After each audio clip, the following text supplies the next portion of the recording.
My name's Daniel Gilfoyle, and I work at the National Archives, which is the archive of central government, really, and it has lots of records to do with the war in Africa, which have been received from the War Office and Colonial Office. I mean, they're official records, so they tend not to tell the stories of individuals, really, but nevertheless there are traces of individuals throughout the records, which may be useful in finding out more about individual people. But anyway, I thought I'd do a little talk on the story of the Nigerian regiment, which played such a prominent part throughout the war in Africa. And I thought I'd do it that way.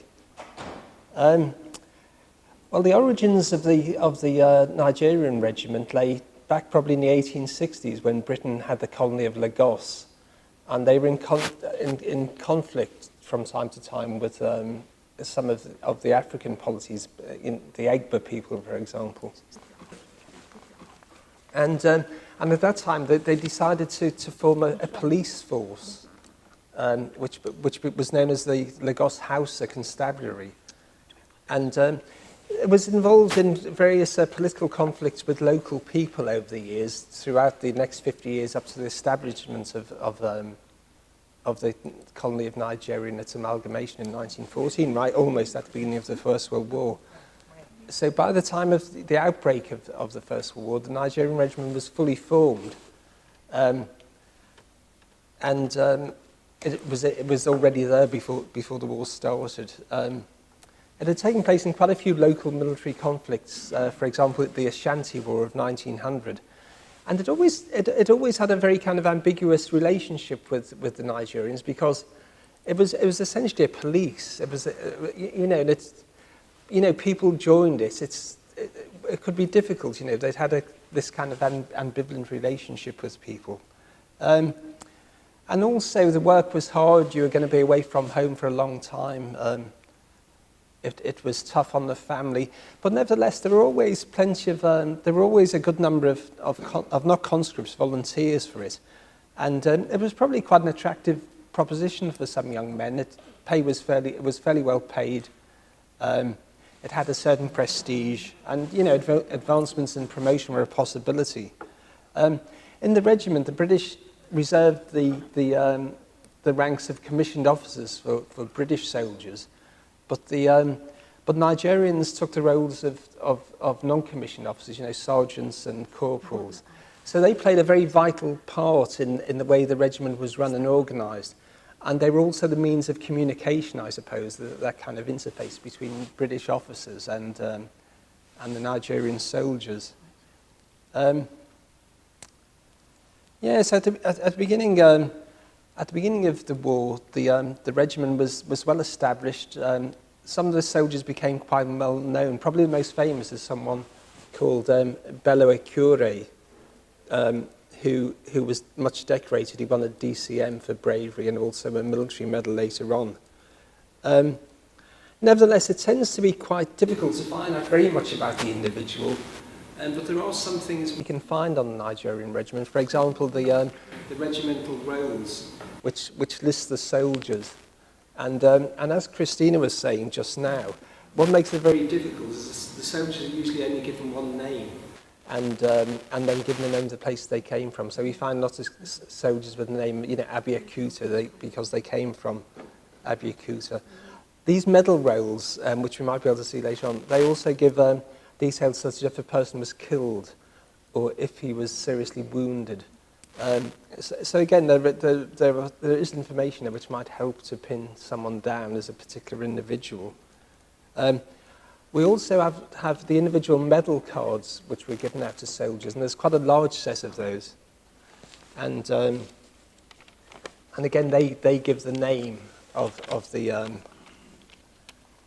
individual soldier, plus the campaign medals he was given. They're like the ones for British soldiers for the First World War. Sometimes there are medal citations. For example, we can read from the citations that Corporal Malam Duchi of the 1st Battalion Nigerian Regiment was awarded the Distinguished Conduct Medal for gallantry and devotion to duty, both of which were most marked at Mkindu on the 18th of January 1917, were, without European supervision and under a heavy fire, he covered the advance of the company with a machine gun. He showed great skill and coolness in lifting his fire as his company advanced, thereby greatly assisting the capture of the position. And again, there's a gunner who's merely referred to as Modi, who was awarded the Distinguished Conduct Medal for gallantry and devotion for duty at Mahiwa on the 16th of October 1917, when he continued to work his gun under heavy fire until the rest of the gun team were either killed or wounded. Though wounded, he then assisted his officer in attempting to remove the breech block under very heavy flanking fire at close range. When he found this was impossible, he damaged the breech block as much as possible and only abandoned the gun to the enemy when ordered to do so by his officer and when the enemy were in 25 yards. So these kinds of citations, they give us insight into what these brave soldiers did. And we can also follow that through in the individual battalion war diaries, which are daily accounts kept by the commanding officer of what the battalion did on a day-to-day basis. So if you can perhaps find the battalion to which a particular soldier belonged, it's then relatively easy to get a blow-by-blow account of what happened to them on a day-to-day basis. And so those are once you can get beyond once you can kind of identify an individual, which is a very difficult matter, as Christina points out, there is quite a decent set of records to say what they actually did. But having said all that, what happened to the soldiers of the Nigerian regiment during the war? Well, in the 1880s, the European powers, Germany, France, Belgium, and Britain, came to agreement to divide Africa up into their own kind of spheres of influence. And as a result of that, by the outbreak of the war in 1914, the British colonies of Nigeria is in close proximity to Togoland and Cameroon. And because I think essentially in those colonies there were some powerful wireless stations which was of strategic importance for operations in the Atlantic, they decided they would invade those colonies. And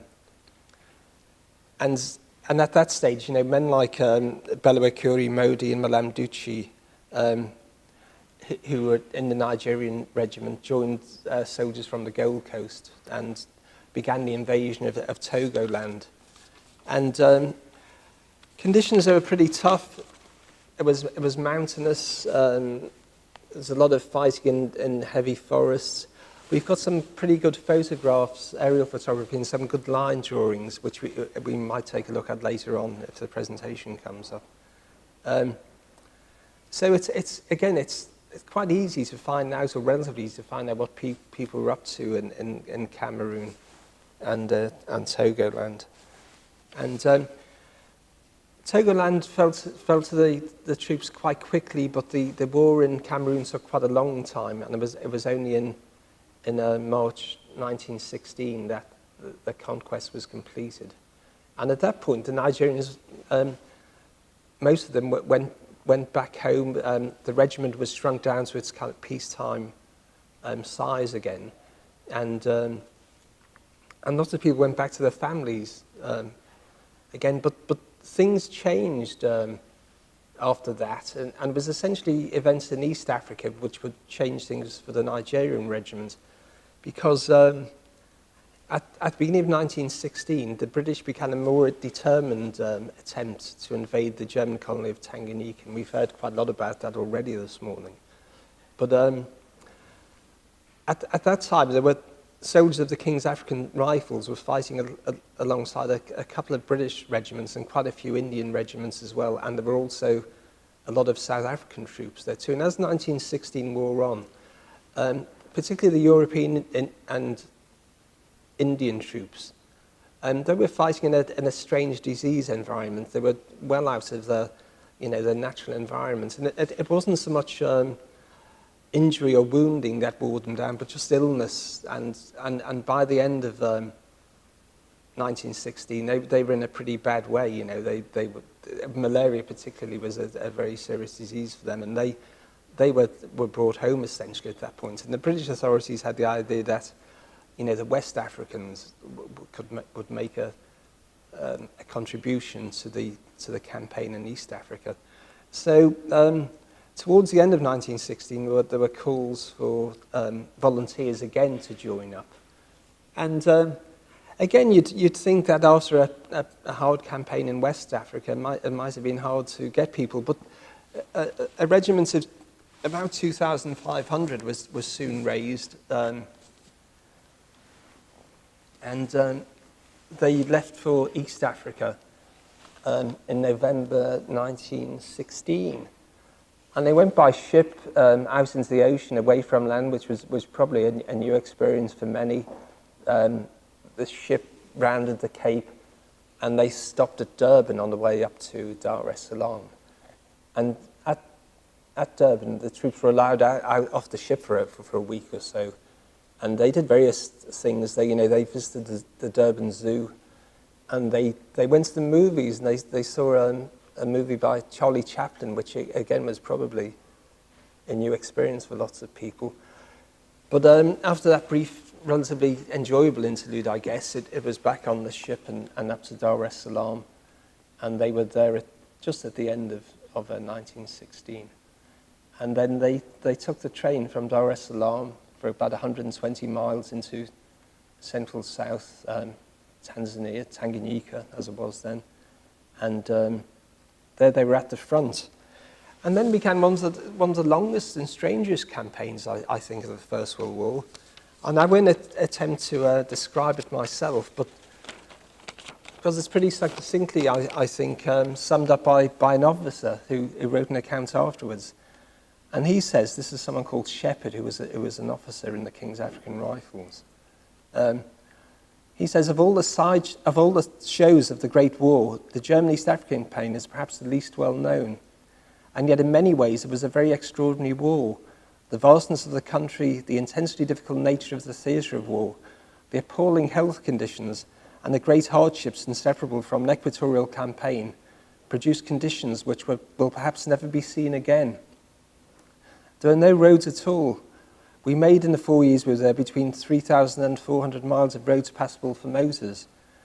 German East Africa was very badly watered.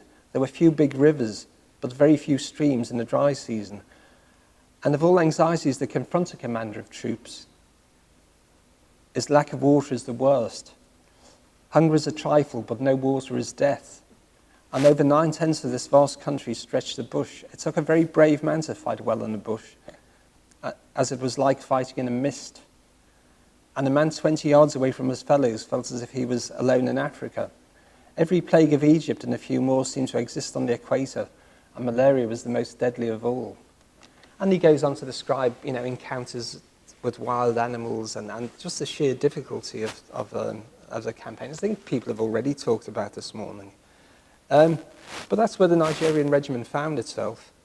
And they were trying to get to grips with the Germans, and most of the Germans, I call them Germans, were actually African soldiers who were fighting for German officers. The German forces tended to avoid a direct confrontation, but tended to move away all the time. They were really trying to tie up the British effort.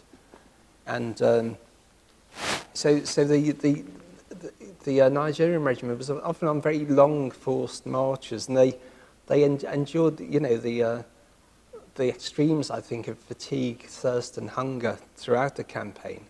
But there were also occasionally there were pitched battles, and a notable one took place on the very south of German East Africa in October 1917, at a small settlement called Mahiwa, and there the Germans were entrenched, and they stood their ground there. And at one point, the 3 battalions of the Nigerian regiment were taking part. They found themselves encircled by the German forces, and they took a lot of fire there, and that's the one place where there were heavy casualties. There were a lot of awards for bravery there. For example, Idowa Ibadan, again a place name, who was a corporal in the 4th Nigerian Regiment, was awarded the DCM because he'd consistently shown the greatest devotion to duty and bravery in the field. On the 15th of October at Mahiwa, he was in charge of the point, showing great courage and steadiness on the fire within a few yards of the German entrenched position. And again, it hints at the changing nature of the role that African soldiers had as the war went on. They were more responsible, especially the NCOs. They took charge of patrols, they were leading platoons, and they were playing a key role in this campaign. The battle at Mahiwa cost the Germans dear as well, because they used up most of their ammunition at that point. And they then retreated into Portuguese Africa, or Mozambique as it is now.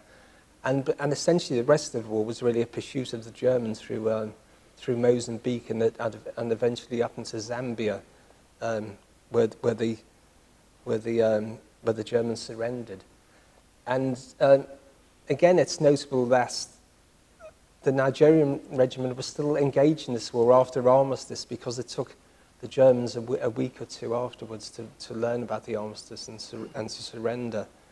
And it was not really in 1919 that the Nigerian regiment returned to home, and some stayed on as permanent soldiers, and others went back to their families. I mean, that's about it for me.